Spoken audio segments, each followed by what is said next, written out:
Hello students, welcome to the channel of Vedant classes में केवल sir और आप सभी को जय श्री कृष्ण। कैसे हो आप सब लोग? एकदम बढ़िया। आज के इस क्लास 10 साइंस के जो चैप्टर 12 है इलेक्ट्रिसिटी, तो आज के इस लेक्चर में एक छोटा सा लेक्चर होने वाला है आज का, बट काफी इंपॉर्टेंट लेक्चर होगा ये, क्योंकि आज के इस लेक्चर में हम रेजिस्टेंस और रेजिस्टिविटी का डिफरेंस क्लियर करने वाले हैं। देखो, रेजिस्टेंस और रेजिस्टिविटी का जो डिफरेंस है वो बहुत ही एक थिन लाइन डिफरेंस है, बट उसको क्लियर करना काफी इंपॉर्टेंट है। काफी बच्चों को उस टॉपिक में डाउट भी रहता है, तो इस लेक्चर में वो डाउट आपका क्लियर होने वाला है। तो हम डिफरेंस के फॉर्म में रेजिस्टेंस और रेजिस्टिविटी का डिफरेंस नोट करेंगे। सो कॉपी और पेन निकालो और मेरे साथ नोट्स बनाओ। So let's check the difference between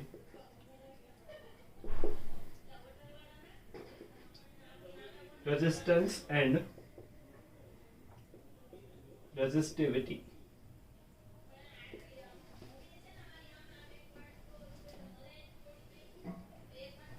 यहाँ पे लिखते हैं रेजिस्टेंस और यहाँ पे रेजिस्टिविटी। देखो, रेजिस्टेंस क्या है, तो पहले हमने उसका डेफिनेशन नोट किया था रेजिस्टेंस का।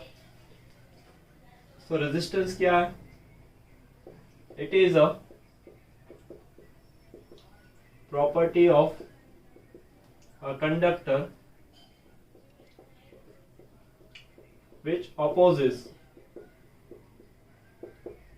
the flow of charge through the conductor. देखो, रेजिस्टेंस है वो क्या है कि जब भी वायर में से करंट पास होगा, ठीक है, चार्ज फ्लो होगा, तो उसको अपोज करने की जो पोटेंशियल है, उसकी जो ताकत है, उसको हम बोलते हैं रेजिस्टेंस। बट रेजिस्टिविटी क्या है?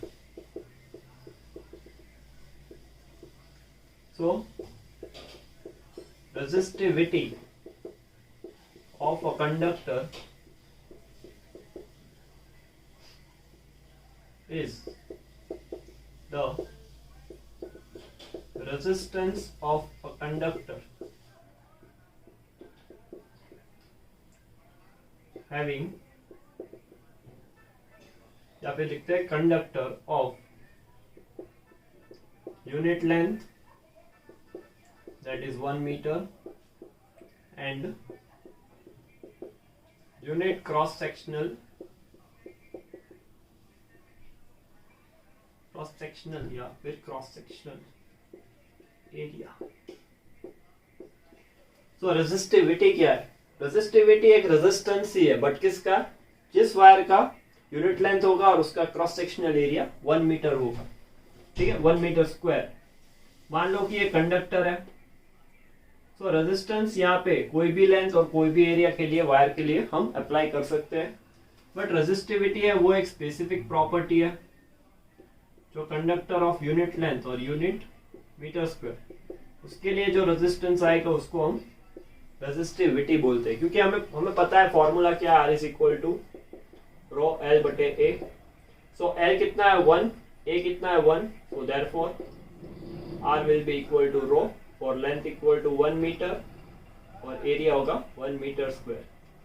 ये मटेरियल बेस्ड प्रॉपर्टी है, किसी भी मटेरियल के लिए उसका रेजिस्टिविटी का वैल्यू स्पेसिफिक फिक्स रहता है, ठीक है, इसलिए इसको स्पेसिफिक रेजिस्टेंस भी बोलते हैं। It is like a density, ठीक है। डेंसिटी का कैसे होता है कि it is mass per unit volume. Unit volume में कितना मास होगा, मान लो कि आप वाटर है, उसका जो डेंसिटी का वैल्यू है, ठीक है, 1 kg पर मीटर क्यूब, 1000 kg पर मीटर क्यूब, या फिर 1 ग्राम पर सेंटीमीटर क्यूब, तो उसका जो वैल्यू है 1 ग्राम पर centimetre cube, that will remain fix anywhere, ठीक है। चाहे आप बॉल में पानी ले लो, स्विमिंग पूल में पानी ले लो, वाटर का जो डेंसिटी है वो सेम रहेगा, ठीक है, इसको क्वांटिटी से कोई लेना देना नहीं। ऐसे ही रेजिस्टिविटी को उसके डायमेंशन से कोई लेना देना नहीं। It is defined for the unit values, ठीक है। It is a specific resistance, that's why it is a material property.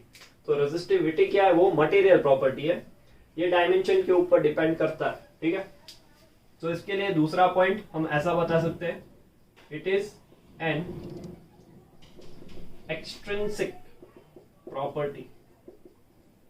So extrinsic यानी कि वो एक्सटर्नल फैक्टर जैसे कि लेंथ हो गया, एरिया हो गया, उसके ऊपर वो डिपेंड करता है, ये नहीं करता। It is an intrinsic property.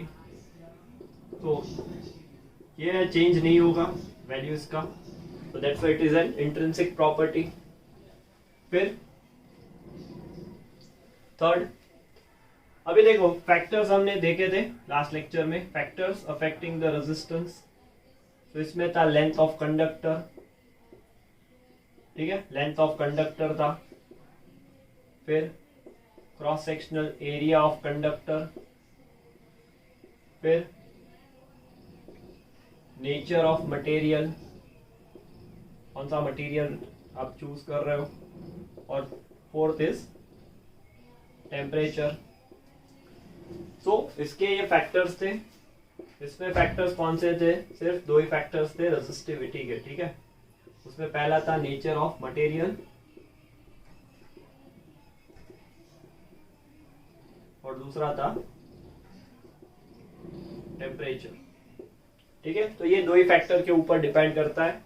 It is independent, not dependent on length and cross sectional area, and that is why it is an intrinsic property, ठीक है। उसका स्पेसिफिक वैल्यू है, वो फिक्स है। चाहे मटेरियल आप 1 मीटर ले लो, 1 किलोमीटर ले लो, 500 मीटर ले लो, कोई भी वैल्यू ले लो, ठीक है।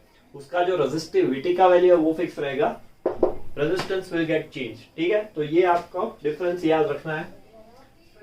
Fourth point we can write about the SI unit. तो इसका जो एसआई यूनिट है वो है ओम, और इसका जो एसआई यूनिट है वो ओम इंटू मीटर, ठीक है। तो ये हो गया difference. So this is the basic difference between the resistance and resistivity. मान लो कि यहाँ पे वायर लिया है, ठीक है, इसका लेंथ L है, इसका A है। यहाँ पे दूसरा वायर ले लिया, इसका लेंथ 2A है, 2L है, इसका एरिया कर दिया मान लो A/2। तो इसका जो रेजिस्टेंस है वो R रहेगा, इसका जो रेजिस्टेंस है लेट्स से R' वो चेंज हो जाएगा, ठीक है। 4 टाइम्स होगा यहाँ पे अकॉर्डिंग टू द कैलकुलेशन। तो लेट्स से 4R होगा, ठीक है।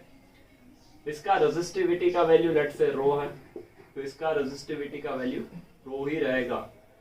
तो condition is this wire should be of same material. Same material का रहेगा तभी जाके रेजिस्टिविटी का वैल्यू सेम आएगा, ठीक है।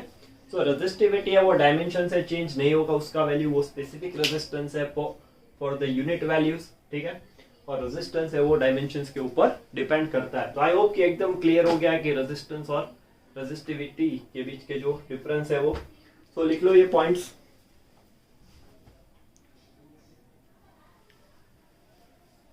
स्क्रीनशॉट लिया, लिख लिया, बढ़िया। सो इस लेक्चर में बस यही क्लियर करना था कि रेजिस्टेंस और रेजिस्टिविटी के बीच डिफरेंस क्या है। सो इस चैप्टर को आगे नेक्स्ट लेक्चर में पढ़ाएंगे। सो तब तक पढ़ाई करते रहो, आगे बढ़ते रहो। All the best.